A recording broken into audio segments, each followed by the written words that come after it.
Did you know that about 31% of UK companies have their accounting year end between October and December? It's a popular time because a lot of businesses like to line up their financial year with the calendar year, and it makes tax and financial planning a little bit easier, especially if your year end is in December. If that's you and your company's year end is in December, well, we've got a couple of months left to do some proper planning. So let's not leave things until the last minute. Before anything else, here's a quick tip. Make sure your management accounts are up to date. You can't make smart decisions without knowing where you are financially. So if they're not up to scratch, that's job number one on your to-do list. Now let's get into 3 key things you should be thinking about before your year end. First, maximise your company pension contributions. As a business owner, putting money into your pension isn't just smart for your future, it can also reduce your company's taxable profits.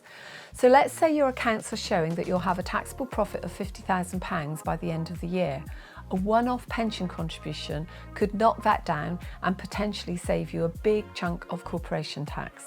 And the great thing about employer pension contributions is that they're tax deductible and they don't count as salary or a taxable benefit. That means no income tax and no national insurance contributions. So it's a win-win. You save on tax and you're building up your personal pension pot for the future. Second, let's review your dividend strategy. So if you're a small business owner and a shareholder, you're probably taking income through a mix of salary and dividends. Now's the time to review how much you're taking out in dividends before your company's year end. Dividends are generally taxed at a lower rate than salary, which is great, but you want to keep them reasonable to avoid any unwanted attention from HMRC. So planning out your dividend payments ahead of time can really help to optimise your tax efficiency. And remember, make sure your dividends are properly declared and documented. Trust me, you don't want any surprises from HMRC down the line. And third, your director's loan account. So this one's important if you've got a director's loan account, whether you've borrowed money from your business or you've lent money to it, there are tax implications to keep in mind.